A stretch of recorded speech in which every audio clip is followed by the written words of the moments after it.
That night, I personally baked a German chocolate cake, my husband's favorite. On top of the cake, I carefully piped, "Happy 35th birthday, my beloved husband." Everything was perfect. The Cabernet Sauvignon chilled to just the right temperature, a fragrant ribeye steak still steaming, and on the table, a gift meticulously wrapped. It was the high-end Swiss timepiece that my husband Kellen had wanted for so long. To buy it, I'd taken on several rush orders at my textile workshop, pulling 2 all-nighters, but I didn't feel tired. Only a sweet rush of happiness filled my heart. I wanted to give my husband a complete surprise, a perfect birthday dinner. I felt like it was a reward for all the years of struggle we had been through together. I glanced at the clock. It was almost 9 o'clock in the evening. Impatiently, I frowned slightly, picked up my phone and called him. After several rings, he answered. The other end of the line was quite noisy. I could hear something like the loud clang of industrial machinery. "Baby, I hear you." Kellen's voice sounded a little strained. "Are you heading home yet? Everything is ready. We just need you here to blow out the candles." I tried hard to keep my tone light and cheerful. There was a brief silence on the other end, followed by a sigh from my husband. "I think I'm going to be tied up a little longer, sweetie. There's too much inventory down at the old warehouse. My manager wants me to finish the count tonight so it can be shipped out tomorrow. I think I'll be really late. Go ahead and eat. Don't wait up for me." His words were a letdown. The company's old storage facility was at the end of a back alley, only about a 10-minute walk from our house in the Fairburn Heights neighborhood of Atlanta. It was a rundown unit the company was renting temporarily for bulk storage and planning to return soon. But I quickly consoled myself. It's work. What can you do? "Oh, yeah, you must be exhausted. Have you eaten anything?" I asked, my voice laced with concern. "I grabbed a sandwich earlier. Honey, you go to sleep first. I have to hang up and get back to work." He added quickly, "I love you," and hung up. I put the phone down on the counter and looked at the beautiful dinner, which was already cooling. I couldn't hide my disappointment. But then an idea crossed my mind. What if I bring the cake and the gift to him? He'll be pleasantly surprised. I can wish him a happy birthday and help him finish faster. Just imagining the look on his face brought a smile to mine. Without hesitation, I carefully boxed the cake, grabbed the gift, put on a light jacket, and headed out. The alley leading to the warehouse was deserted, barely lit by the dim glow of yellow streetlights. The cold night wind whipped through my hair, making me shiver. As I got closer, a strange feeling washed over me. If they were taking inventory, the warehouse should be brightly lit, and I should hear the sounds of people moving things. But the entire building was eerily silent, with only a faint light spilling out from the crack of a tiny, dusty window. My heart began to pound, and a sense of dread took hold. Did they finish and leave a different way, or did something happen? I crept closer, trying not to make a sound.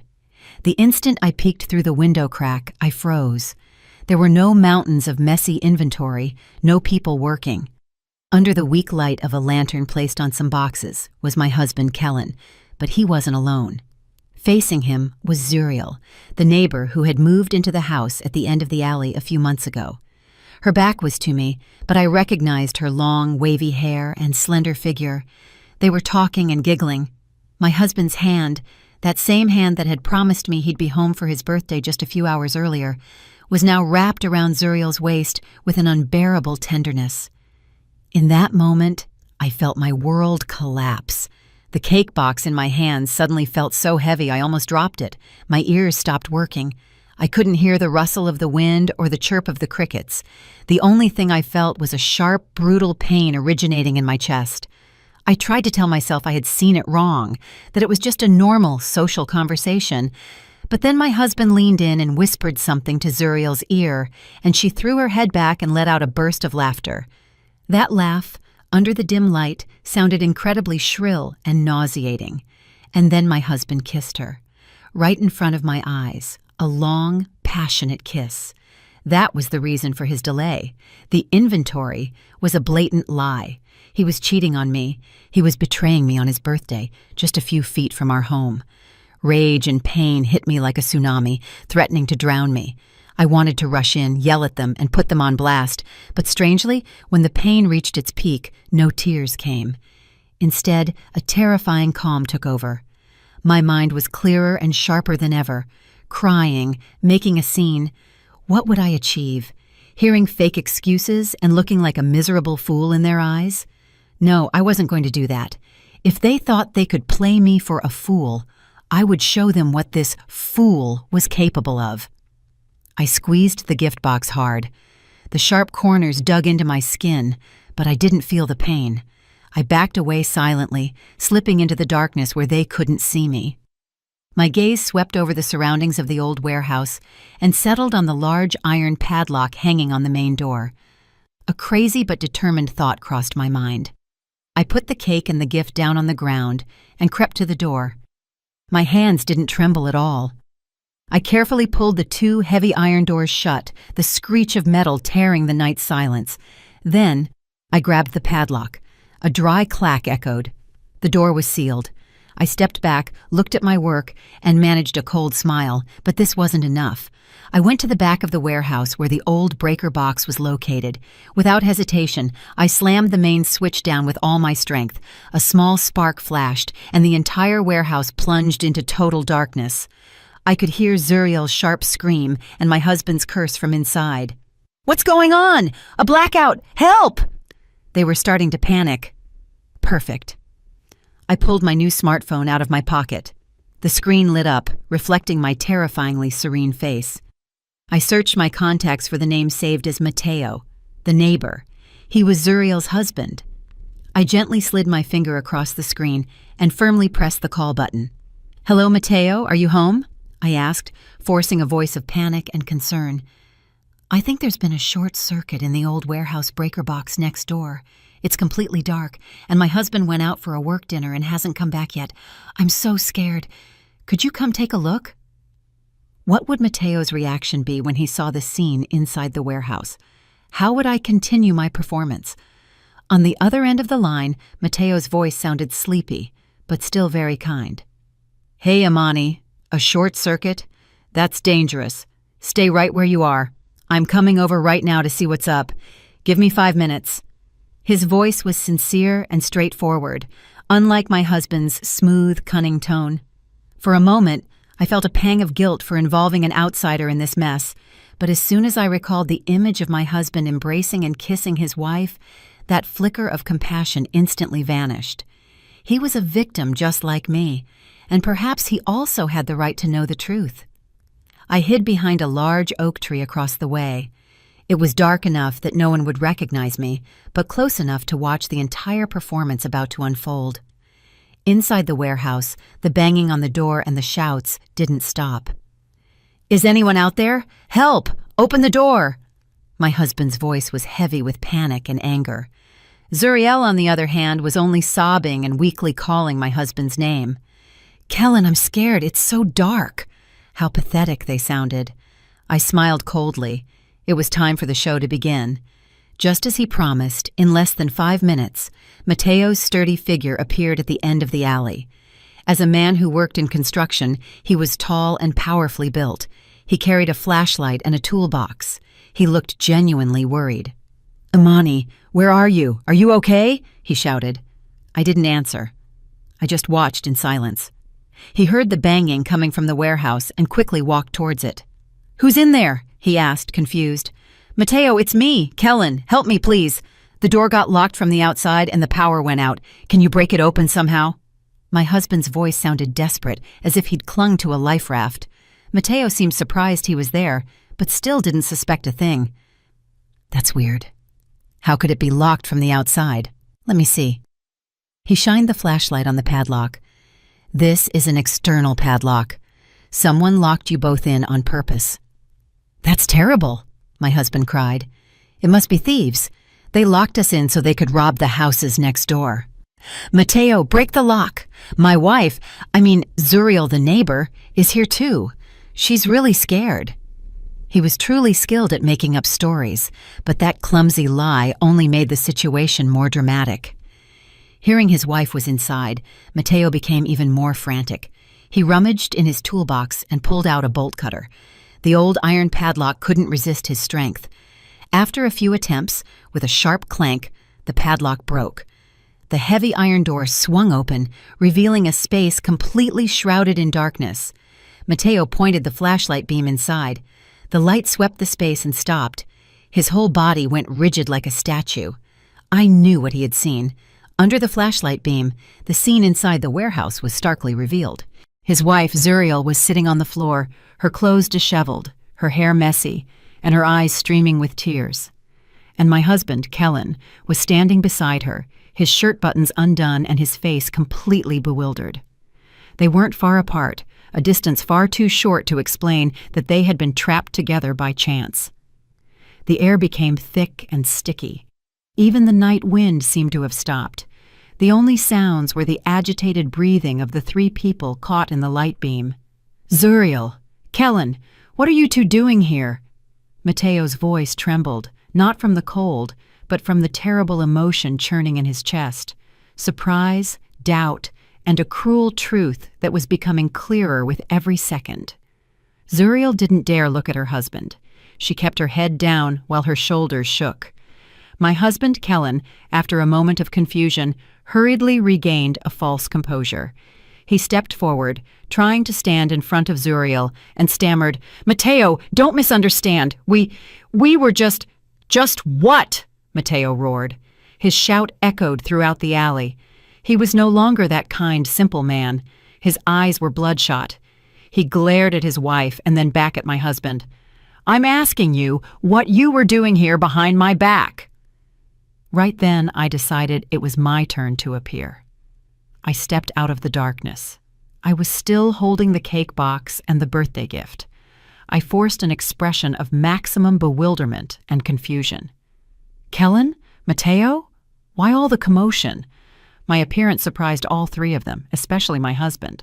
He saw me, he saw the cake box in my hands, and his face went as white as a ghost. "Imani, what are you doing here?" he stuttered, terrified. "I brought you your birthday cake. You told me you had to work here," I said innocently, blinking as if I didn't understand anything that was going on. Then I looked at Zuriel sitting on the floor and feigned concern. "Zuriel, why are you sitting there? Did something happen?" My acting brought the situation to the peak of irony. Mateo looked at me. Then he looked back at his wife and my husband. The pieces of the puzzle seemed to click in his head. The bitter truth was revealed with crystal clarity. He didn't say anything. He just walked silently towards his wife. Zuriel backed away in fear. "Honey, let me explain." Smack! A slap that seemed to shake the sky left a mark on Zuriel's cheek, sending her sprawling to the ground. In the whole alley, only the echo of that slap and Zuriel's sharp cry remained. Seeing this, Kellen instinctively tried to stop him, but Mateo had already turned and grabbed him by the collar of his shirt. His eyes were blazing. "And you, my good friend, you dare to mess with my wife?" And I, to complete my role, performed my final act. I let out a sharp cry, rolled my eyes, and collapsed onto the ground, unconscious. The cake box flew out of my hands. The German chocolate cake was smashed, and the phrase, "Happy birthday, my beloved husband," was smeared into a mess of frosting. Everything plunged into chaos. Would my feigned faint be enough to deceive everyone and lead the two traitors down a dead end? The chaos in the small alley seemed to enter a new phase after my faint. I lay on the cold ground with my eyes closed, but my ears clearly registered every sound around me. I could hear Mateo's roar mixed with my husband's weak pleas. "Mateo, calm down. Let's talk this through." Then there was a thud. My husband had probably taken a punch. I also heard Zuriel's miserable crying. "Honey, stop hitting him, please." My performance was a resounding success. I had transformed myself from the possible instigator who locked the door and cut the power into a poor victim, a pathetic wife who had collapsed from shock after witnessing her husband's infidelity. Now, all the attention and suspicion were focused on those two traitors. After a while, I felt someone roughly shaking my shoulder. "Imani, Imani, wake up!" It was Mateo's voice. He must have only remembered me after venting his anger on the other two. I slowly opened my eyes, feigning weakness, and brought a hand to my head. "Where am I?" I moaned. "My head hurts so much." I looked around, pretending to be utterly confused. "And Kellen and Zuriel? Earlier I saw—" I trailed off, beginning to sob. My performance seemed to completely convince Mateo. The anger on his face dissipated, replaced by a mix of apology and compassion. He quickly helped me up. "I'm sorry, Imani. I got too upset. Don't worry, nothing happened. I'll walk you home." He helped me to my feet. Out of the corner of my eye, I saw my husband sitting on the ground with a swollen cheek and a streak of blood at the corner of his lips. Zuriel was still kneeling beside him, crying, not daring to lift her head. Without even looking at them, I leaned on Mateo, trembling. I want to go home." Of course, let's go home," Mateo said, helping me walk. He didn't say another word to his wife, leaving the two sinners in the dark alley, consumed by shame and humiliation. During the short walk home, I kept up the act. I remained silent, sobbing occasionally, my shoulders shaking. Mateo, walking beside me, kept apologizing, blaming himself for losing control. Only when we reached the door did I whisper, "Mateo, could you not tell anyone about tonight? I'm so embarrassed." He sighed and nodded. "Okay, get some rest. I'll handle everything." Saying this, he turned around. His broad back seemed to bear the weight of anger and pain. I went inside and locked the door. As soon as the door closed, all expression of weakness and pain vanished from my face. I went straight to the kitchen and chugged a glass of cold water. I felt strangely calm. The first act of my play had concluded successfully. Now it was time to wait and see what the main characters would do. Half an hour later, I heard the sound of a key in the lock. It was my husband. He crept into the house like a thief. The swelling on his cheek had turned a deep red, giving him a pretty miserable appearance.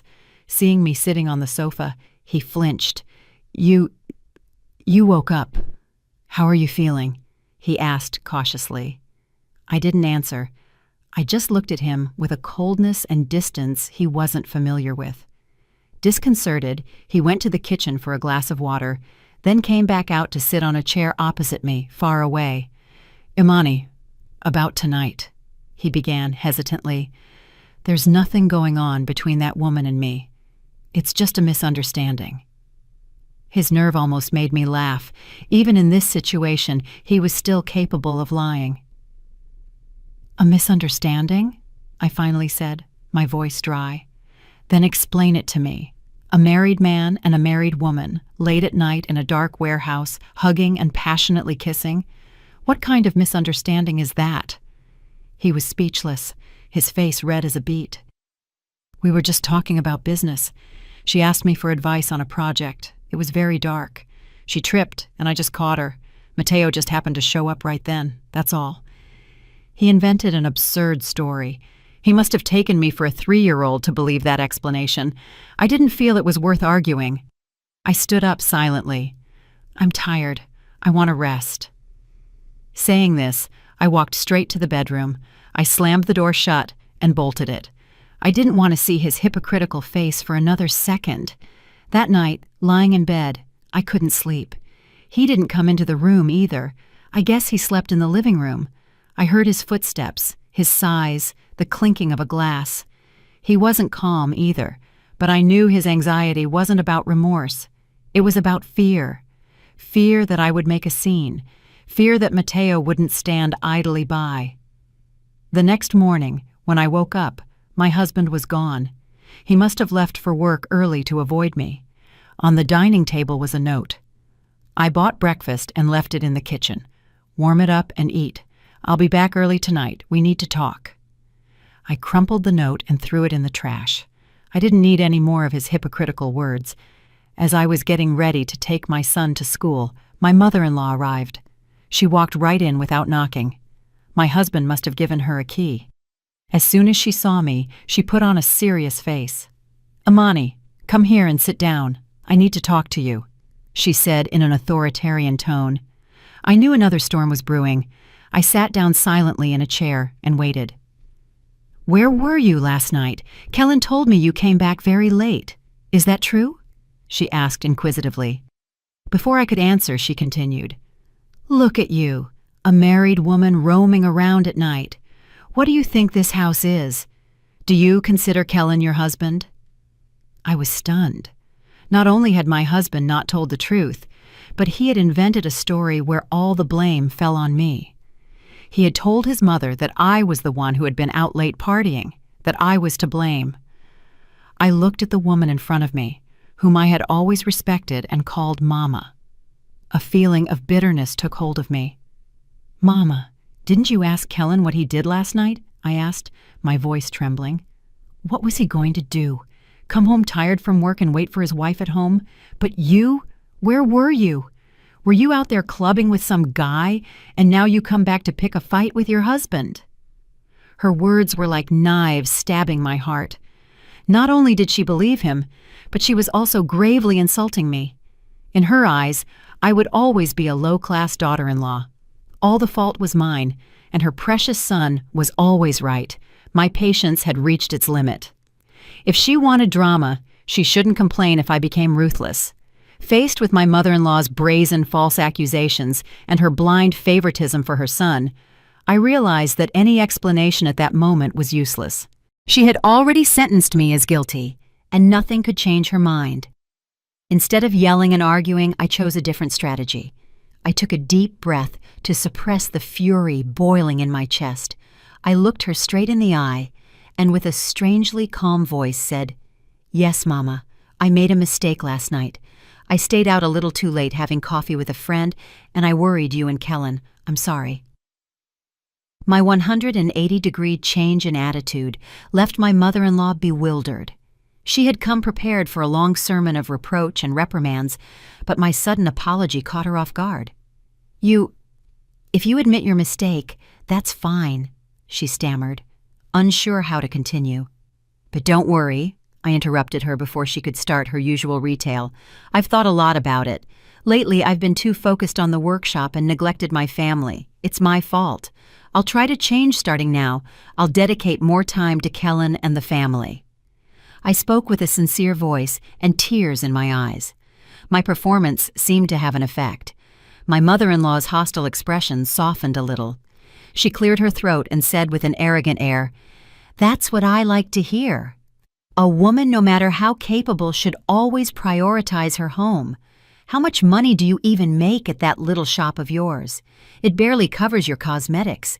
This family's economy still depends on Kellen. I nodded. Yes, you're right, Mama. I understand completely. I stood up, went to the kitchen, and prepared her a warm cup of herbal tea. Mama, warm up. Did you catch a chill coming so early? I placed the cup in front of her, showing a filial and submissive attitude. My docile behavior completely disarmed her. She took a sip of the tea and began to lecture. See, if you're this obedient, there's peace in the house. I'll let last night slide. Be good to Kellen. Don't walk around with a frown and an attitude all the time. Men get tired working outside. And if they come home to a wife with a face like a funeral, it's only natural for them to get fed up.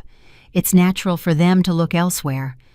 She was defending her son and, at the same time, giving me a warning. I only responded in a low voice, Yes, yes. But inside, I was laughing. Keep up your act. We'll see how long your and your son's show lasts. After a long time of lecturing me, my mother-in-law left, feeling very smug. She probably thought she had the situation completely under control and had extinguished the small flame of rebellion trying to sprout in me. She had no idea it was the calm before the storm. As soon as my mother-in-law left, I immediately put my plan into action. I knew that words weren't enough. I needed proof, irrefutable evidence that would expose my husband and that neighbor, but I wouldn't do it alone. When Kellen came home that night, he seemed mentally prepared for an argument, but contrary to his expectations, I greeted him with a smile and a hearty dinner. You're here. Wash your hands and come eat. I prepared your favorite dishes today. My attitude bewildered him. He looked at me suspiciously and sat down at the table in silence. During dinner, I didn't mention the night before at all. I only served him food and asked about his work, as if nothing had happened. My calmness seemed to confuse him and make him nervous. When I finished washing the dishes, he started talking hesitantly. "Imani, did my mother come over this morning?" "Yes, she did," I replied, without stopping my scrubbing. "Did my mother say anything to you?" "She just gave me some advice. I think she's right. I was wrong. I shouldn't have come back so late." He seemed to let out a sigh of relief. "Well, I'm glad you understand, honey. Let's drop it." I turned around, looked him in the eyes, and managed a sad smile. "I know I was wrong. I won't put you in a tough spot anymore. I'll act like I didn't see anything from yesterday. Let's go back to being happy like before, okay?" My words, along with my resigned and pitiful look, completely brought down Kellen's defenses. He walked over and hugged me from behind. "Thank you, sweetie. I knew you were the most understanding. I promise it won't happen again," he whispered in my ear.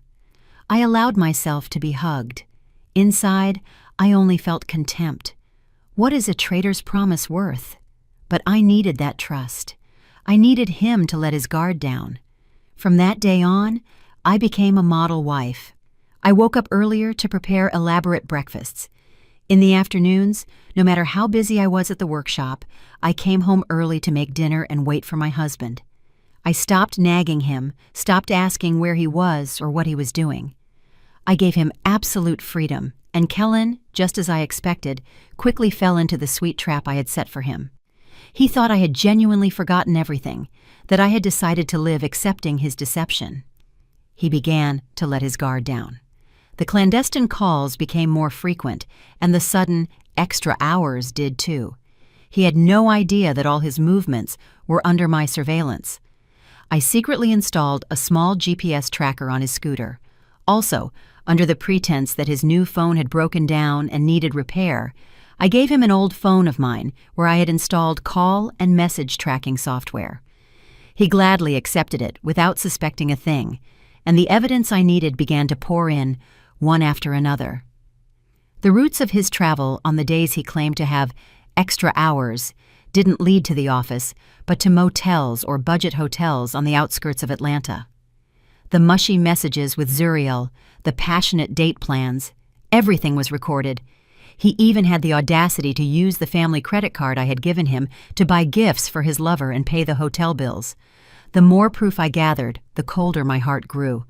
I no longer felt pain, only the determination to see this through to the end. But I knew this evidence wasn't enough for him to pay a high price. I needed an ally, someone who had the same enemy as me. And that person was Mateo. Would Mateo agree to collaborate with me? And how ruthless would my next plan be? After almost a week of gathering evidence, I had a detailed file on my husband Kellen's and Zuriel's adulterous relationship. Dates, meeting locations, mushy messages, and even the hotel bills paid with my credit card. Everything was so obvious that I thought acting alone wouldn't be as effective. I needed someone who could attack from both sides, someone hurt like me and thirsty for justice. That person was Mateo. The problem was how to approach him. Since the night we caught them at the warehouse, I hadn't seen him again. I figured he must also be steeped in pain and confusion. A man as simple and honest as him, facing the betrayal of the wife he adored, had to be devastated. I couldn't just show up out of the blue. It would raise suspicion. I needed a reasonable and plausible excuse. And the opportunity arose one weekend afternoon. I found out from a neighbor that Mateo was renovating an old house at the end of the block. I decided to fake a casual encounter. I put on a simple business suit and light makeup to appear tired and haggard. I drove to that street, parked far away, and walked closer. Just as I had been informed, Mateo was there. He was drenched in sweat, mixing cement with zeal. He looked much thinner and haggard. His several-day-old beard gave him an even more dejected appearance. He was working alone, without any helpers, probably trying to drown his sorrows in hard physical labor. I took a deep breath, mustered my courage, and approached. "Mateo?" I called out softly. He turned around, startled. Seeing me, a hint of shame and evasion crossed his eyes. Imani?" He hurriedly wiped the sweat from his forehead. "What are you doing here?" "I had some business nearby. I said hesitantly. "I saw you as I was passing by and wanted to say hello. How have you been lately?" My question seemed to hit a nerve. He lowered his head in silence and continued mixing cement with the trowel. "So," he muttered. "Thanks for asking." The atmosphere became awkward. I knew I wasn't getting anywhere this way. I decided to get straight to the point. "Matteo, I know this might not be the right time to talk about this, but I think we need to discuss what happened the other night." As I brought up the topic again, Matteo's hands stopped. He looked at me with a complex expression, a mixture of rage and pain. "What more is there to talk about? Everything was clear." "Yes, it was clear," I said firmly. "But we can't just let them get away with it. They betrayed us. They trampled on our feelings and our trust. Are you going to stand idly by?" He looked at me, and a spark of anger lit up in his eyes. "And if I don't stand idly by, what can I do? Beat them up? I already did that. So what? She's still my wife, the mother of my son. I can't abandon her." "Whether you abandon her or not is your decision," I said. "But at the very least, we should make them pay for what they've done. We need to let them know that you can't make mistakes and carry on as if nothing happened." He fell silent, as if weighing my words. I knew I was on the right track. He was a proud man. His wife's betrayal had not only caused him pain, but also humiliation. What do you want me to do?" he finally asked in a hoarse voice. I knew he had taken the bait. I looked around to make sure no one was there. "It's not comfortable to talk here. Tomorrow at 3 p.m., let's meet at the Lakeview Cafe. I have something to show you. After you see it, you'll know what to do." Saying this, I turned around without waiting for his response. I had planted the seed of curiosity and a faint hope for justice in his mind. I was sure he would come. This encounter turned a fellow sufferer into a potential ally. I would no longer fight alone. Two betrayed people together would unleash a storm. The next day, in the afternoon, I arrived 10 minutes before the agreed time. I chose a table in a quiet corner, discreet, but from where I could easily observe. I had prepared my tablet with all the evidence I had gathered. At 3 o'clock sharp, Matteo arrived. He had shaved and was wearing a clean shirt, which made him look tidier, but his sunken eyes and tired expression couldn't be hidden. He sat down opposite me and waited in silence. Without preamble, I placed the tablet on the table and turned the screen toward him. "Look at this," I said. On the screen was an Excel file with a detailed record of my husband's routes over the last week, extracted from the GPS tracker. Red dots densely marked the places he had visited: Motel X, Hotel I, Motel Z on the outskirts of Atlanta. They all coincided with the days he claimed to have work trips or stayed late. Next to it were mushy messages between my husband and Zuriel. "I missed you so much. See you at the usual spot tonight, honey. That witch of a wife of mine gave me grief again today. So gross. I'm only happy when I'm with you. I sent you some money. Did you get it?" The more Matteo read, the more his face darkened. His hands clenched into fists, his knuckles white. He scrolled to see the screenshots of the expensive clothing and cosmetics my husband had bought his wife with my credit card and the hotel charges. His chest heaved, his breathing quickened. I could feel the rage boiling inside him. "Those scumbags, they're absolute scumbags," he said through gritted teeth. "So that bastard was supporting my wife with your money, and my wife was cheating on me with your husband's money. That's not all," I said, opening another file. It was a voice recording file. It was the call my husband made to Zuriel right after leaving our house after being caught at the warehouse. I had activated the automatic call recording function on that old phone. In the recording, my husband's voice was filled with irritation. "I'm so mad. My wife suddenly showed up and messed up the whole plan." Zuriel's voice was smooth. "Don't be mad, honey. How about we meet tomorrow night? I miss you so much. I'll tell my husband I have an alumni dinner." "Okay, fine. Next time we have to be more careful. By the way, what happened with the land investment project I told you about? Did you mention it to your husband?" "Yeah, I told him, but the old guy is still thinking about it, saying he needs to think it over. What does a simple guy like him know about investments? You decide. I'll find a way to get the money out of him." When the recording ended, Mateo sat motionless, his face paper white. Not only had he been cheated on, but his wife was also on the verge of defrauding him. A man's pride had been mercilessly trampled. They were trying to swindle my money?" he stammered in disbelief. "Yes," I replied coldly. "My husband plans to invest our joint marriage savings into that land and is encouraging your wife to get your money out of you so they can invest together." I paused and delivered the final blow. "And you know what? From what I've been able to find out, that land is going to be rezoned as a non-developable green zone. Buying it is like throwing money down the drain. My husband probably doesn't even know. He's just a pawn in a bigger game. But Zuriel, she knows. She and the real estate agent who sold them the land are cousins." The last revelation was like a hammer blow to Mateo's head. His wife had not only been unfaithful, but was also trying to swindle his money and, in connivance with her lover, set a trap to ruin both him and my husband. Everything was so evident. This was no longer a momentary mistake. It was a planned conspiracy that was extremely cruel and dirty. Mateo rested his head on the table and his shoulders shook. I didn't know if he was crying or repressing a fury about to explode. After a long while, he lifted his head, his eyes bloodshot. What do I do now?" he asked helplessly.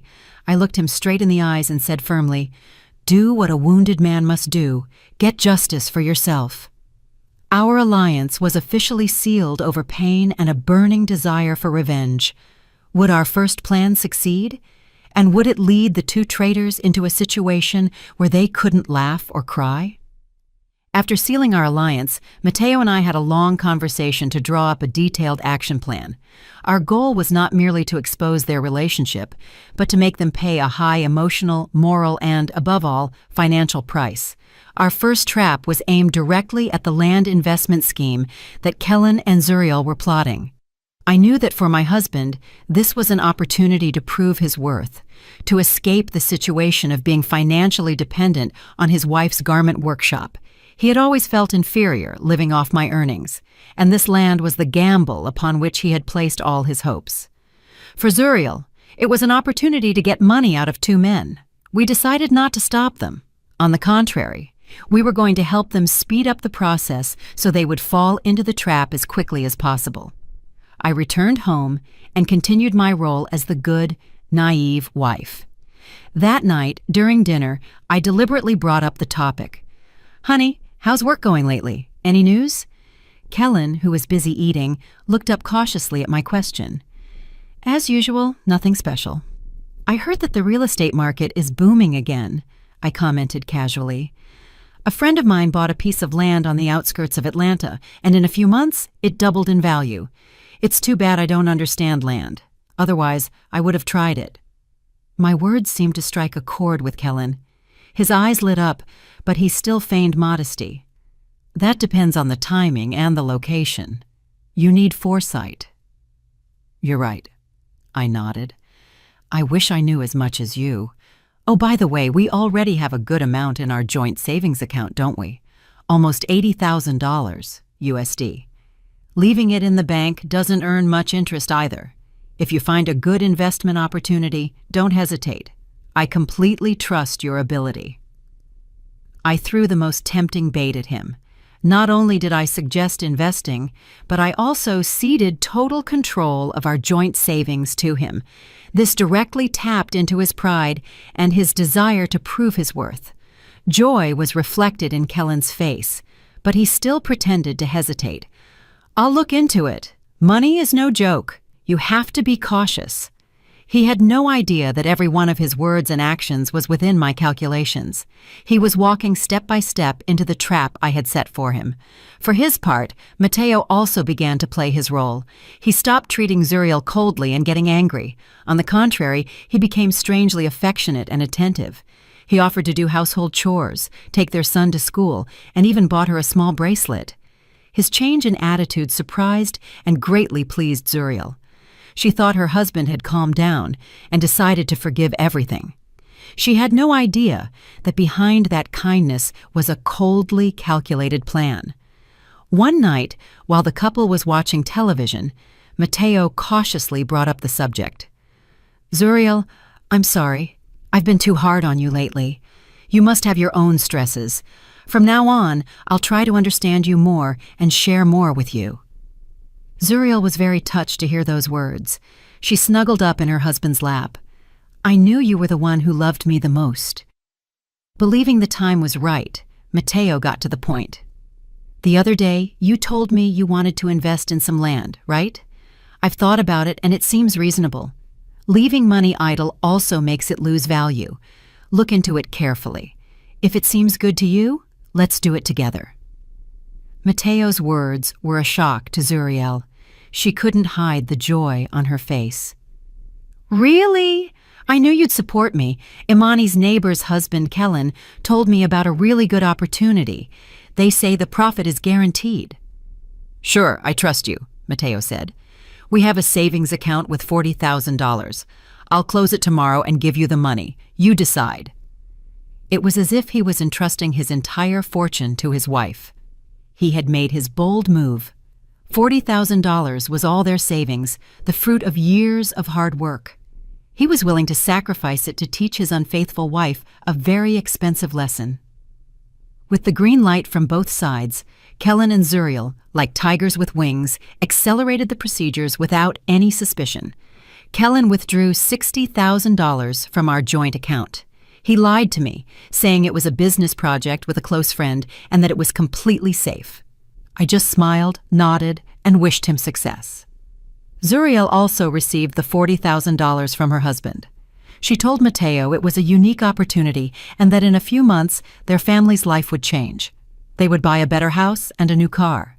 Mateo just smiled and encouraged his wife. On the day of the contract signing for the land purchase, in a coffee shop downtown, Kellen and Zuriel were beaming, their faces full of joy. They didn't know that in a car parked not far away, Mateo and I were silently observing everything. With a telephoto lens camera, we photographed the moment they signed the contract together, the moment they cheerfully shook hands with the intermediary, who was Zuriel's cousin, the moment they looked at each other with eyes full of conspiracy and hope. Those photos would become the irrefutable proof of their conniving fraud. The trap had closed, and the prey was completely caught in the net. A total of $100,000 USD, money earned with the sweat of my brow and Mateo's, was transferred to the swindler's account. But we didn't care. We knew that money would soon return, accompanied by the downfall of those who had caused us so much pain. Now, all that was left was to wait for the day when the secret of the zoning plan was revealed. What would the reaction of the two traders be when they discovered they had lost everything? And could the financial collapse break their illicit relationship? After closing the land deal, Kellen and Zuriel lived days of euphoria, dreaming of a prosperous future. My husband became strangely cheerful. He whistled around the house and sometimes bought flowers to put in a vase. He thought he would soon become a successful investor and prove his worth as a man. He didn't know that his laughter would only make his subsequent fall more miserable. Zuriel also didn't hide her air of smugness. According to Mateo, she started looking at luxury homes and imported car models online. She was already planning her upscale life, a life built on deceit and betrayal. She kept pressuring Kellen to divorce me as soon as possible. Mateo, transformed into an unexpected spy, cleverly installed recording software on Zuriel's phone, and what we heard exceeded our expectations. Kellen, when the heck are you going to leave that old wife of yours? Zuriel's voice on the recording was smooth, but also impatient. I can't wait any longer. How long are my son and I going to have to live like this, hiding? Just wait a little longer. My husband's voice sounded hesitant. If I divorce now, she'll ask for half the assets. Her garment workshop is booming. We have to wait. Once we sell the land and have our own money, we'll see. How long am I supposed to wait? Zuriel exploded.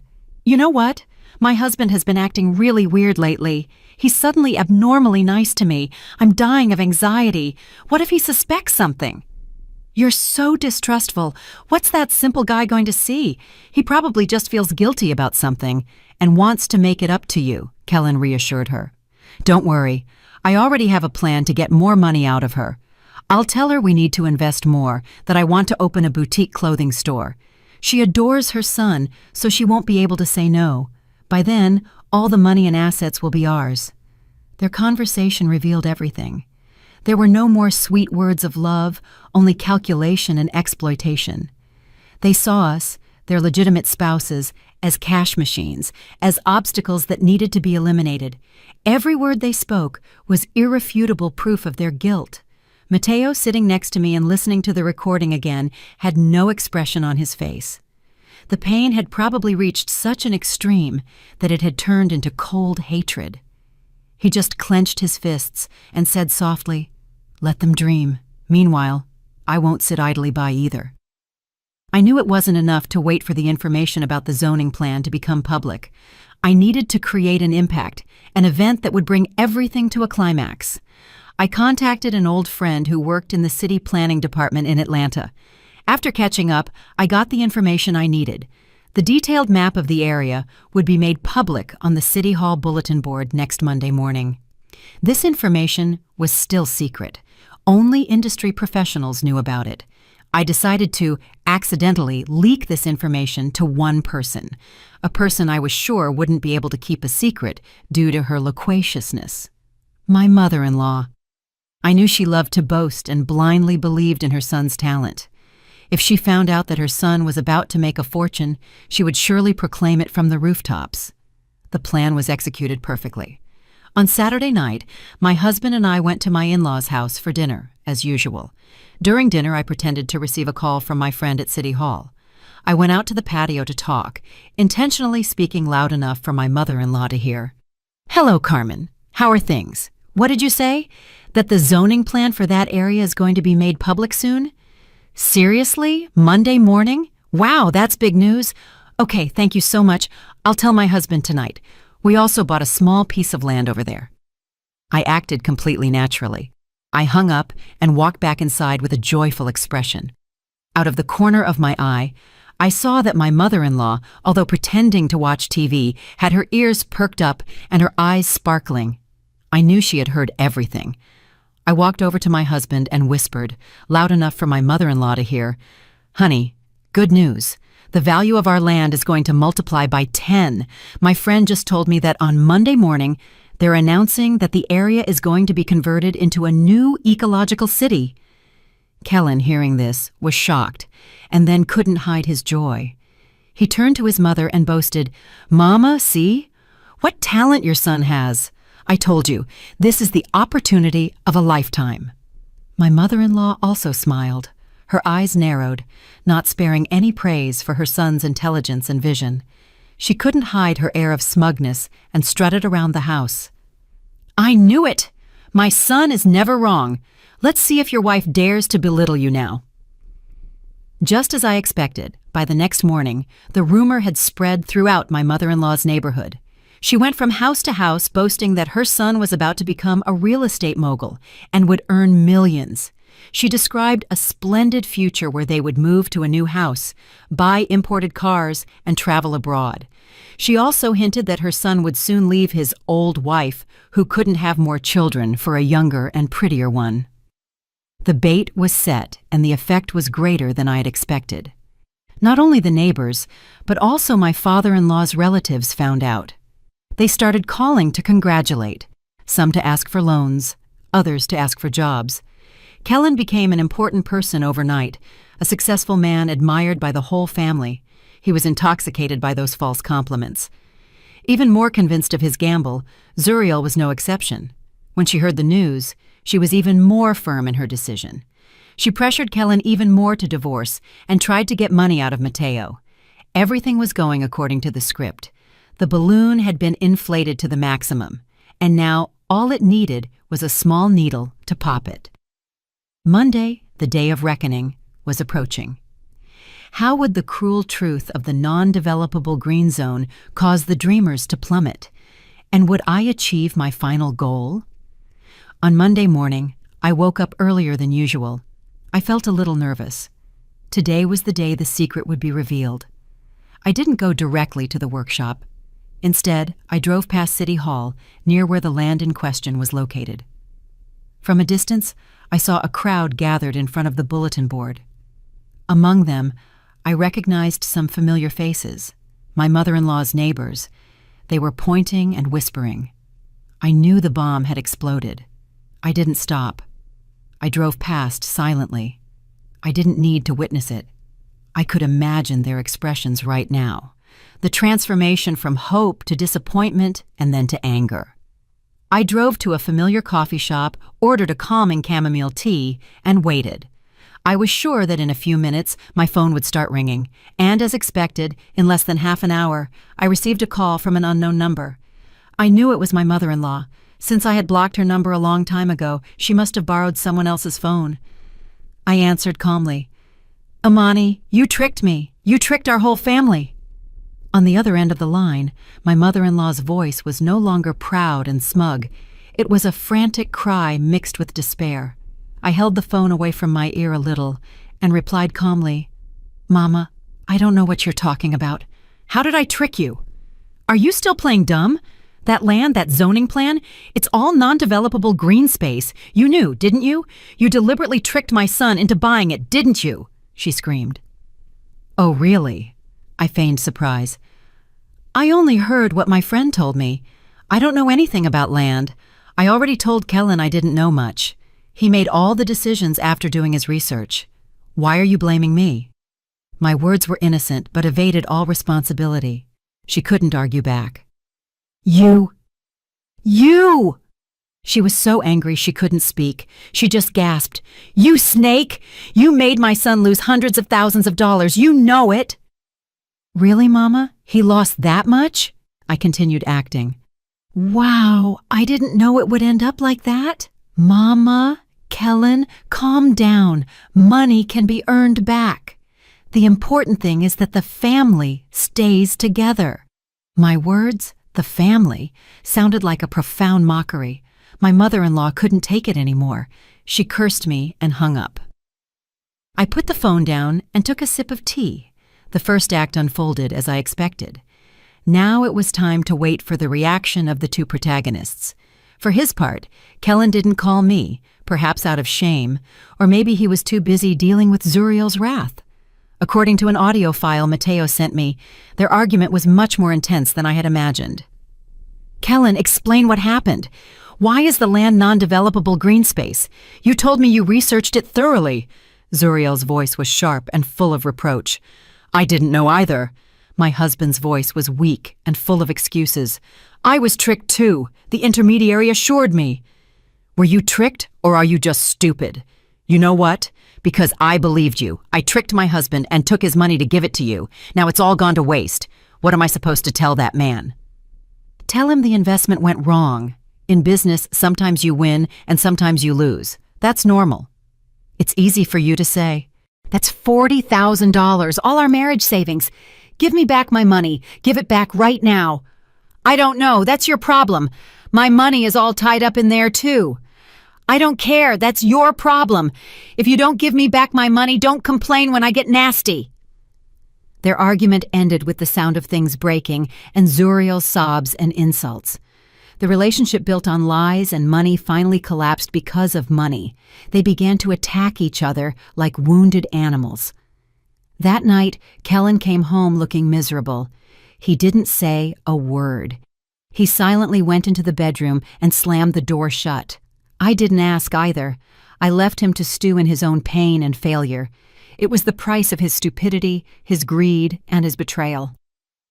Over the next few days, the atmosphere in our house was like a funeral. Kellen didn't leave the room. He refused to eat or talk. My mother-in-law kept calling, sometimes crying, sometimes insulting, blaming me for everything. I listened in silence and hung up. Meanwhile, Mateo also took action. He came home with a pained expression and told Zuriel that he knew everything, that a friend had told him everything she had said. He didn't hit or insult her. He just silently packed her clothes and their son's. "I can't continue living with a lying, cruel woman like you. Let's get a divorce," he told her in a calm but firm voice. Zuriel was stunned. Then she screamed, clung to him, and begged, but it was too late. Mateo left with his son without looking back. Zuriel was left alone in an empty house, having lost her husband, her son, and a large sum of money. She was completely broken. Her downfall was as swift and complete as Mateo and I had planned, but I knew the story wasn't over yet. A person like Kellen wouldn't stand idly by when cornered. And his mother, that malicious woman, wouldn't forgive me easily. I knew an even bigger storm was brewing. What dirty tricks would they use to try to turn the situation around? And would I have the strength to face them? Kellen's frustration didn't last long. Instead of blaming himself and repenting, his cowardly and accusatory nature resurfaced. He began looking for a target to vent his anger, and that target was none other than me. After several days of silence, he took action, not with a sincere conversation, but with petty, subtle, but malicious harassment. He started coming home late at night, smelling of alcohol. He didn't come into the bedroom. He sat in the living room and turned the TV up very loud or talked loudly on the phone with his friends, deliberately making noise so neither my son nor I could sleep. If I asked him to lower his voice, he would immediately snap at me, "This is my house. I'll do what I want. If you don't like it, leave." Meals at home also became torture. He criticized everything I cooked. Too salty, too bland, looks like leftovers. He would slam the bowl of soup on the table and leave without cleaning up. He wanted to make my life a living hell. He wanted to torture me psychologically with these dirty tricks so that I would leave the house on my own, allowing him to keep everything. At the same time, Zuriel wasn't sitting idly by either. Having lost everything, she went crazy. She stopped demanding money from Kellen and started attacking me. She began spreading false rumors about me in the neighborhood. She told people that I was a promiscuous woman, that I had not only allied with her husband, but also had many other suspicious relationships. She claimed I used charms to seduce men, that my garment workshop was doing well because I was a high-class call girl. These malicious, invented words spread like wildfire through the mouths of gossiping neighbors throughout the area. I started receiving furtive glances and hearing whispers behind my back every time I left the house. "Look, that's Kellen's wife. She seems nice, but they say she's trouble. She hooked up with a big shot to set up that huge workshop." The harassment reached its peak one morning while I was taking my son to school. Zuriel cut me off at the school gate. She no longer had that fragile, delicate appearance. With messy hair and bloodshot eyes, she looked like a woman who had lost her mind.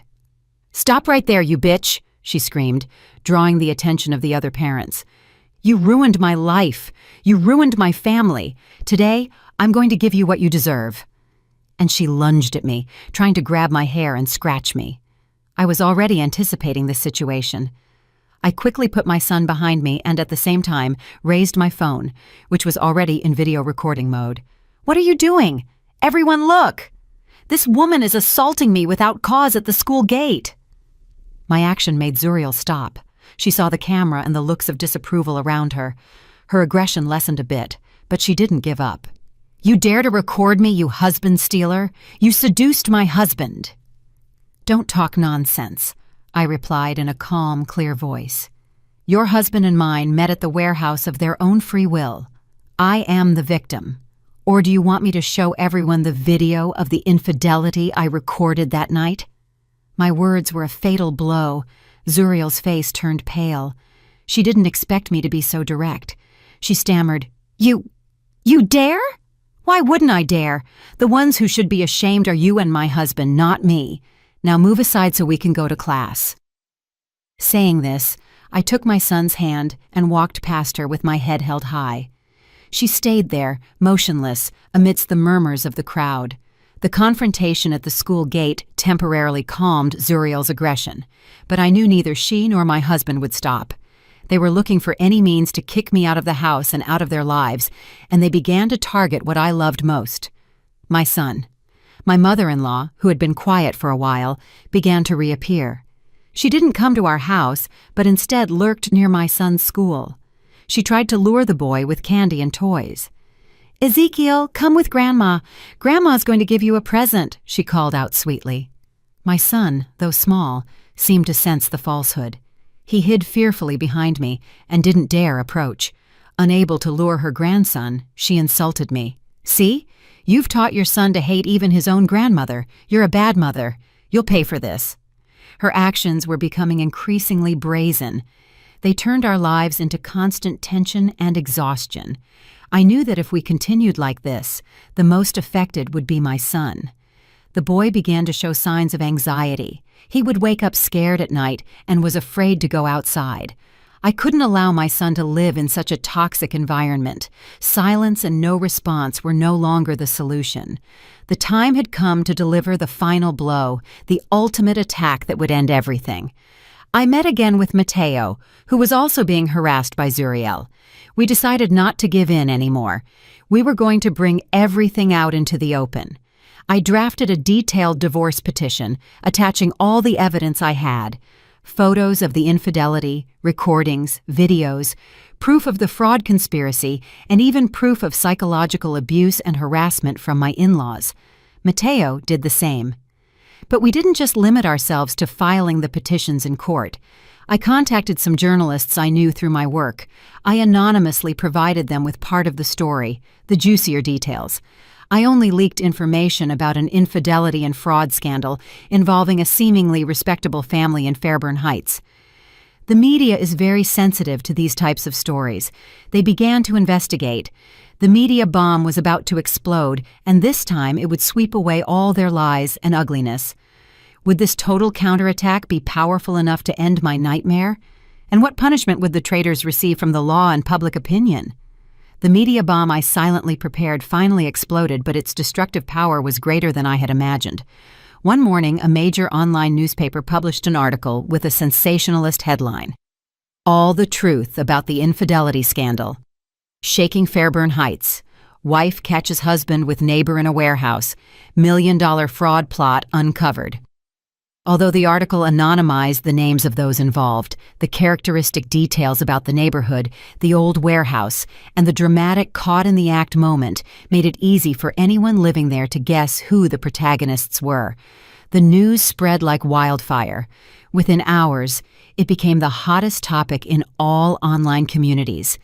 Internet users, with an incredible ability to investigate, quickly found the identities of Kellen and Zuriel.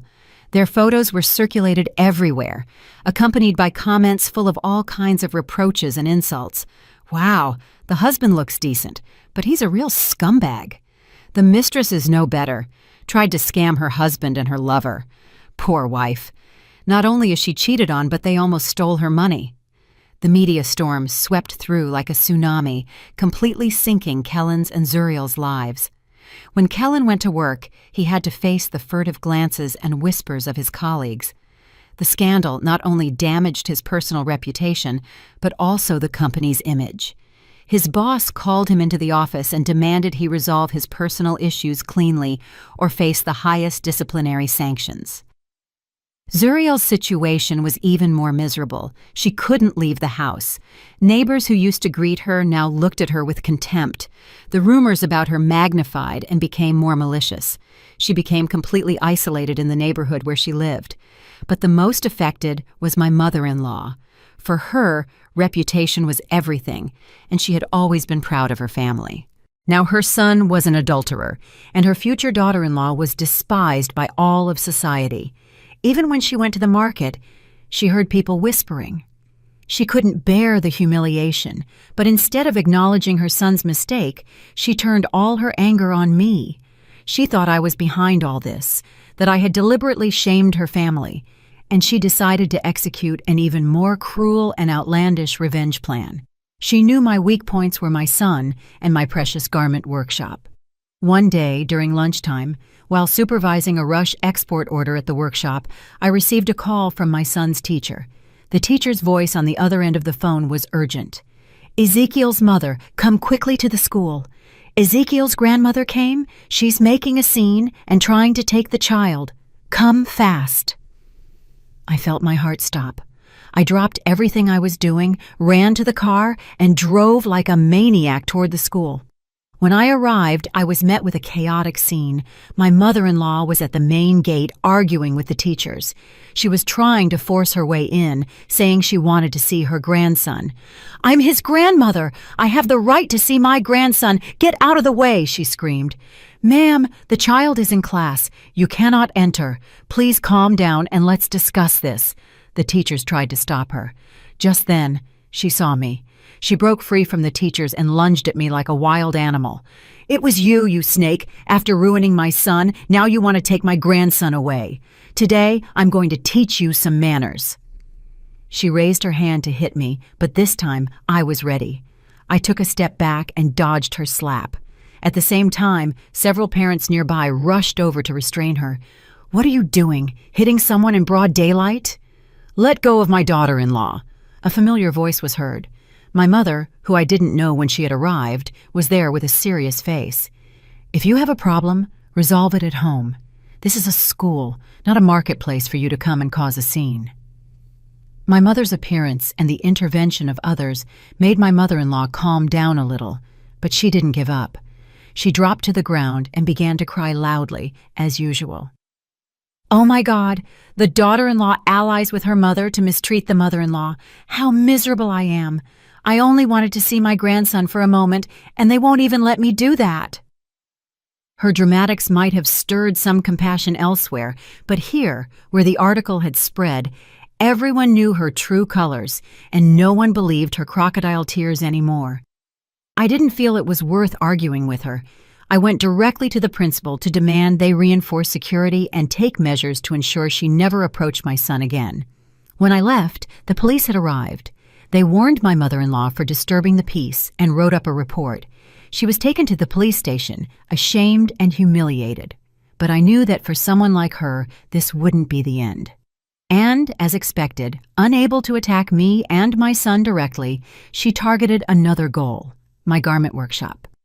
A few days later, a joint inspection team from several departments suddenly showed up at my workshop. They said they had received an anonymous complaint that my workshop violated fire safety regulations, hired undocumented workers, and evaded taxes. I was sure it was a dirty trick by my mother-in-law.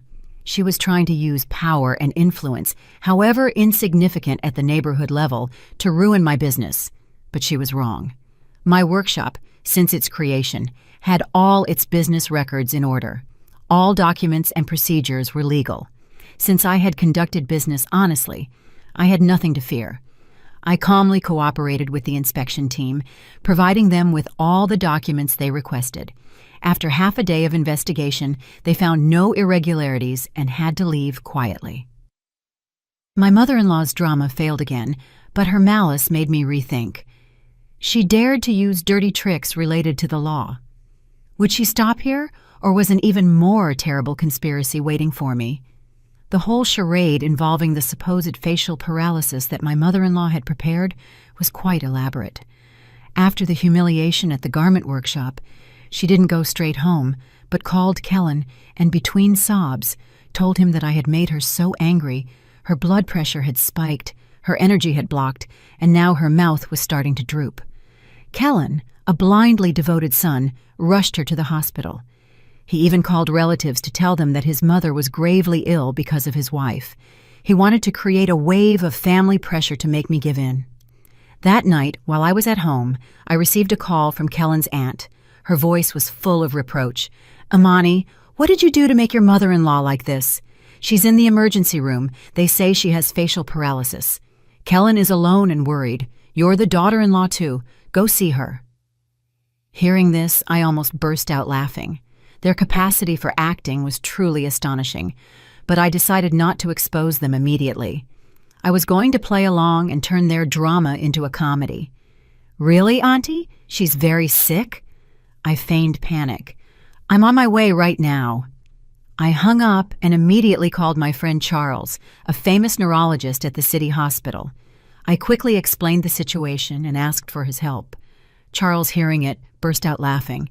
"Your mother-in-law is something else." "All right, leave it to me. You just need to bring the patient to the address I'm going to give you. I'll prepare a special acupuncturist."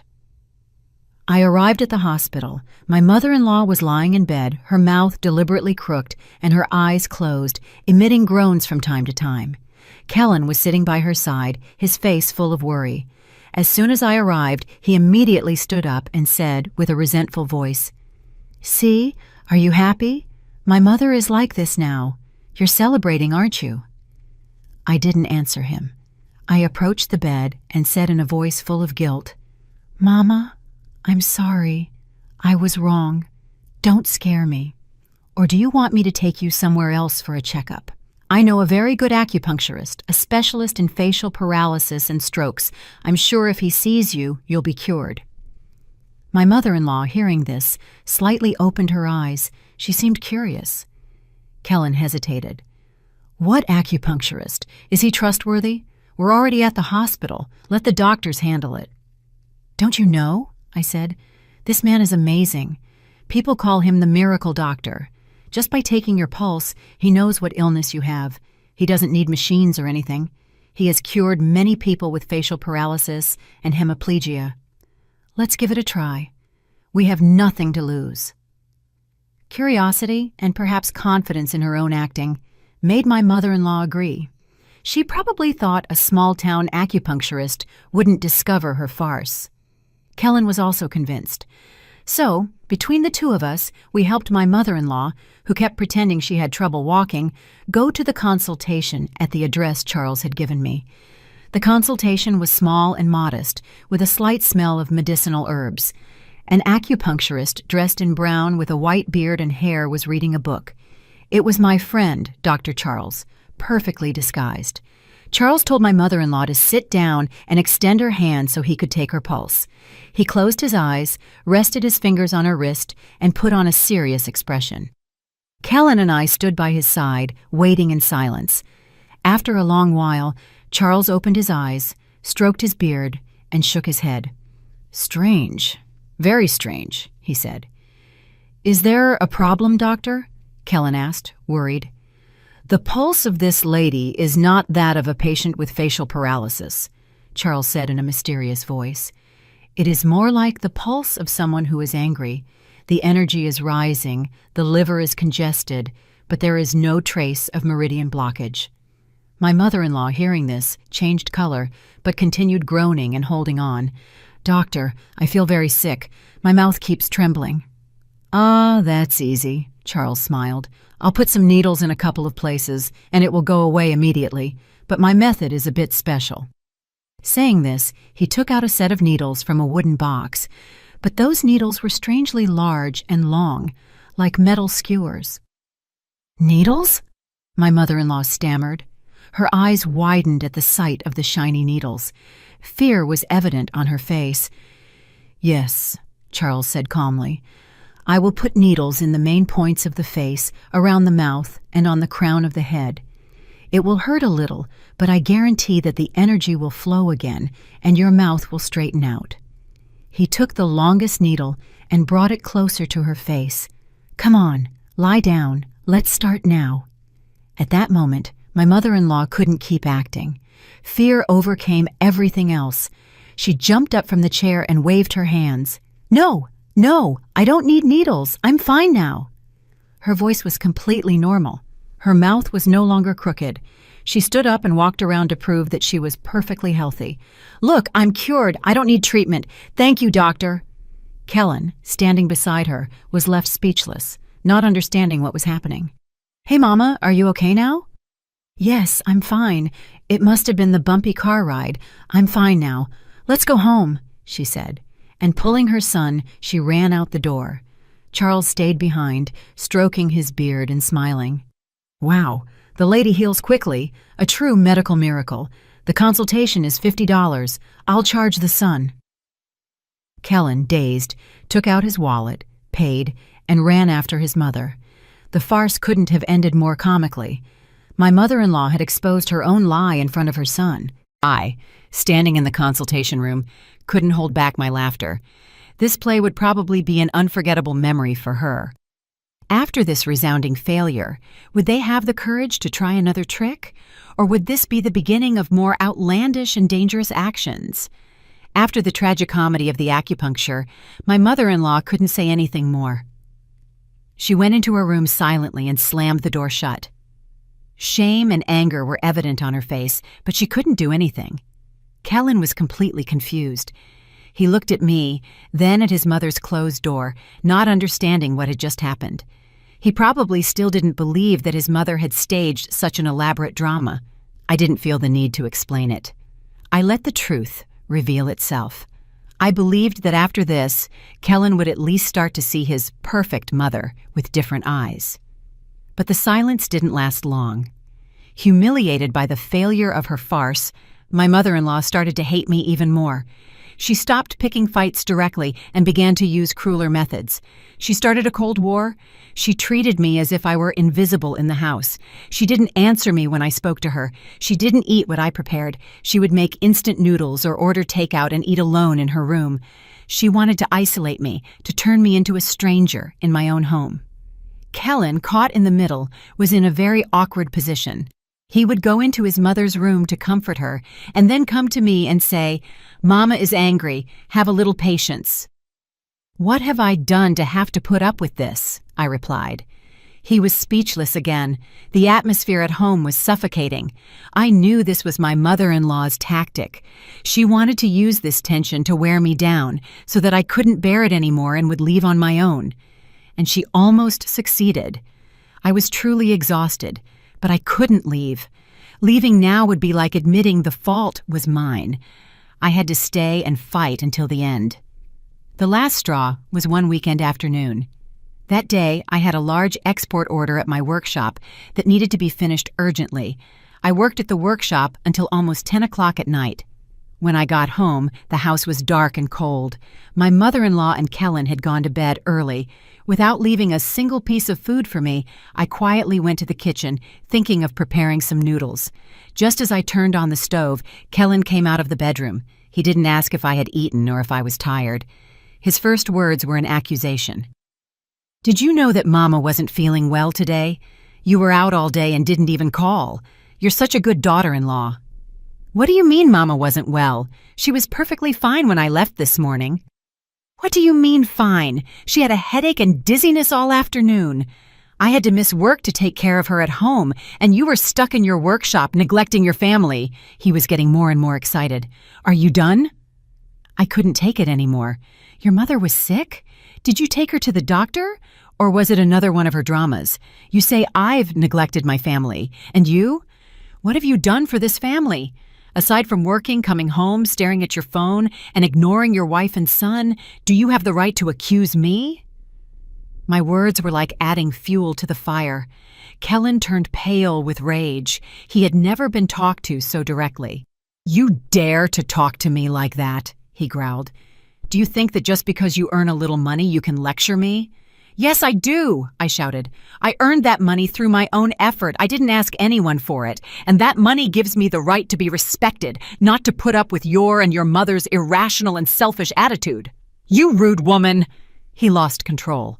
He lunged at me, grabbed me by the collar of my shirt, and roughly shoved me against the wall. Thump! My head hit the cold brick wall hard. My vision blurred. My ears were ringing. I only heard his growl. "I've been too good to you. Today, I'm going to teach you some manners." The pain that started in the back of my neck spread throughout my body, but it wasn't as painful as the ache in my heart. He had hit me. The man I had loved, the father of my son, had laid a hand on me. All affection, down to the last shred of hope, shattered and turned to dust. When I opened my eyes, I saw him raising his hand for a second blow, but he stopped. His gaze was fixed on a spot above the door, his face filled with dread and fear. I followed his gaze. In the corner of the wall, a small red LED light was blinking rhythmically. It was the mini security camera I had secretly installed a few days earlier. Just after deciding I wouldn't give in anymore, I had foreseen that a cornered person like Kellen would lose control of his actions, and I was right. From the moment he shoved me and threw me to the ground to his last threatening words, his entire violent action was clearly recorded. He realized it. The hand he had raised slowly lowered, and his fierce expression transformed into extreme fear. You, he stammered, backing away a few steps. I leaned against the wall and slowly stood up. The pain was still there, but a feeling of victory filled my heart. Yes, I said, pointing at the camera with a voice as cold as ice. Everything is recorded. Thank you for providing me with the final and most powerful evidence. I didn't say anything else. I staggered to my room and locked the door. I collapsed onto the floor and hugged my head. The tears began to flow, but this time they weren't tears of weakness. They were tears of liberation. This battle was finally over, and I knew I would be the victor. The next morning, I woke up with a sharp pain in the back of my neck and an iron determination. I had barely slept last night. After confirming that the video was safe in the cloud, I spent the night planning my final counterattack. No more drama, no more arguments. This time, I would use the law and the truth to end everything. I didn't go to the workshop. Instead, I called the lawyer Matteo had recommended to me, an old friend of his. I told him the entire case, from the land fraud to the assault last night. I sent him all the evidence I had, recordings, messages, photos, and, most importantly, the security camera video. The lawyer, after reviewing everything, said with a confident voice, "Imani, with this evidence, we will not only win the divorce, but we can also sue him for assault and his mother for defamation and disturbing the peace. Do you want to go all the way?" "I want to go all the way," I replied without hesitation. "I want them to pay for everything they've done." "All right, let's begin." That very day, the divorce petition and the criminal complaint were filed in court and at the police station. Everything was done quickly and professionally. I didn't need to intervene. The lawyer handled everything. Meanwhile, at home, Kellen and his mother were terrified. They knew I had the evidence, but they didn't know what I was going to do.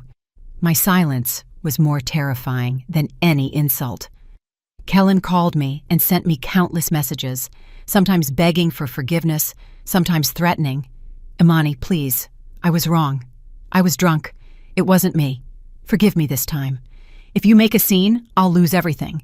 If you dare report me to the police, I won't leave you alone. Don't forget, you're still my wife." I didn't reply to any message. I simply saved them in silence as proof of his harassment. And the day came when they had to face justice. One afternoon, while I was at home with my son, I received a message from Matteo. "The police went to your mother-in-law's house." More than rejoicing, I felt relief. Karma had finally arrived. According to what I was told, when the police arrived, my mother-in-law screamed and made a scene, claiming that I was framing them and harming them. But faced with the summons and the initial evidence the police presented, she couldn't refute anything. Kellen completely broke down. When they took him away, he showed no resistance. He simply followed in silence, like a man without a soul. The incident became the biggest scandal in the neighborhood. The story of the good daughter-in-law who suffered violence and fraud from her in-laws spread like wildfire. This time, no one believed my mother-in-law's tears. All the previous sympathy turned into contempt and anger. They themselves had destroyed what they valued most, their reputation and honor. But I knew this wasn't the end yet. The real battle would be fought in court, and I was fully prepared for it. I didn't just want a divorce. I wanted to regain custody of my son, all the assets that belonged to me, and most importantly, for them to stand trial and pay for their crimes. I believed that justice should prevail, not just for me, but for all women who suffer injustice in silence. Our divorce trial was set for a month later. During the wait, I moved out of the jointly owned house and rented a small apartment for my son and me. I wanted to completely break away from that place that brought back so many painful memories. My life began to return to normal. The workshop continued to do well, and my son, no longer living in such a tense environment, became a cheerful child again. But I knew my in-laws wouldn't sit idly by, and as expected, they hired a well-known lawyer and prepared to fight until the end. They refused the divorce, the division of assets, and even sought custody of my son. Their argument was that I had set a trap for the family and slandered them, so I lacked the moral character to be a mother. Their audacity reached new heights. On the day of the trial, I faced them. Kellen was haggard. He looked 10 years older. My mother-in-law still had her sharp and malicious expression. Their lawyer began by trying to discredit me. He claimed that I was an unfaithful wife who had an inappropriate relationship with Mateo. They presented our meeting at the coffee shop as evidence, but my lawyer quickly refuted it. He presented messages and recordings that proved that the meeting was simply to exchange evidence of the infidelity of their respective spouses, a collaboration between two victims. Then came our turn to counterattack. My lawyer began to present the evidence. The video of Kellen assaulting me was projected onto a large screen. The entire room held its breath. Kellen's fierce expression and his threatening words said it all. My mother-in-law tried to excuse him. That was because Imani provoked him. She acted insolently, and my son got angry. But that weak excuse couldn't hide the evident violence. Next, the evidence of the infidelity, the land fraud, and the embezzlement of funds was presented. With every piece of evidence that came to light, Kellen's and his mother's faces grew paler. They hadn't imagined that I would have collected everything so thoroughly and perfectly. When my lawyer finally presented the criminal complaint asking for them to be charged with assault, defamation, and fraud, they completely broke down. My mother-in-law fainted in the courtroom, and Kellen slumped in his chair, covering his face with his hands. Their performance was over, and this time, no one could save them. What would the final sentence be for them, and would I find true peace after all this? The trial ended with my absolute victory. The judge, after examining all the evidence, issued an impeccably just sentence. The court granted our divorce. As for custody, considering that the in-laws' family environment presented numerous factors detrimental to the child's psychological development, and especially the father's violent behavior, the court ruled that I would exercise exclusive custody of my son, Ezekiel. Kellen was obligated to pay a monthly child support allowance until the child turned 18. As for the assets, although the jointly owned house was acquired during the marriage, given that most of the purchase and monthly payments came from my income, and considering Kellen's embezzlement of joint assets for an illegal investment, the court ruled that I would be awarded 70% of the house's value. He would only receive 30%. Furthermore, he was responsible for repaying the entire $60,000 USD he had arbitrarily withdrawn from the joint savings fund. In the criminal sphere, the court referred the entire file to the district attorney. For the crimes of battery with a dangerous object and fraud, Kellen would face an inevitable criminal trial. My mother-in-law was sentenced to a heavy fine for defamation and disturbing the peace. Sentence was passed, and justice was done. I left the courthouse with a light heart. Finally, the nightmare of so many years was over. I had recovered everything that belonged to me, my son, my assets, and most importantly, my honor and my freedom. Shortly after the trial, Kellen was arrested for investigation. My mother-in-law, after paying the fine and facing the contempt and ostracism of relatives and neighbors, completely broke down. She tried to sell the house in her hometown to help her son, but she couldn't change the outcome.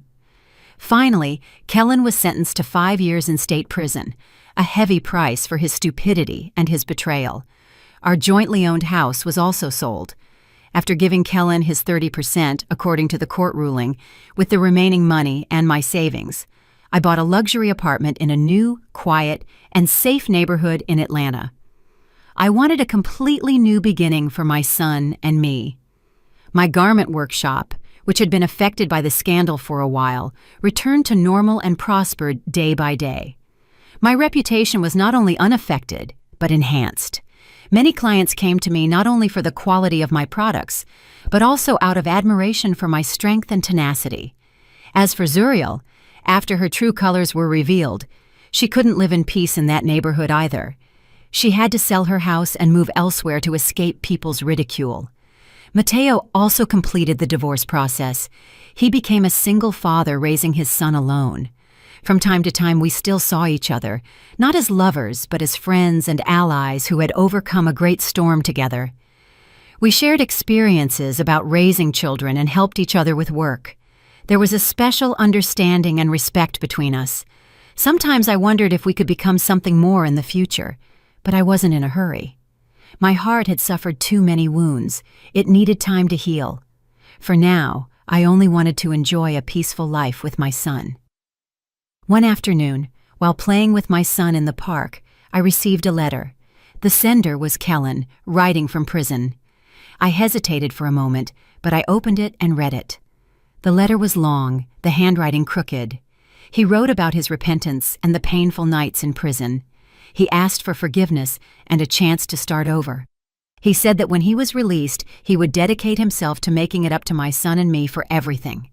I read the letter to the end without feeling anything. Forgive? Maybe someday I will, but it will be for my own inner peace, not to give him a chance. Love and trust, once broken, cannot be glued back together. I tore the letter into pieces and threw it in the trash. The past was behind me. I didn't want it to interfere with my present life anymore. I turned to see my son, who was happily playing on the slide. A simple happiness filled my heart.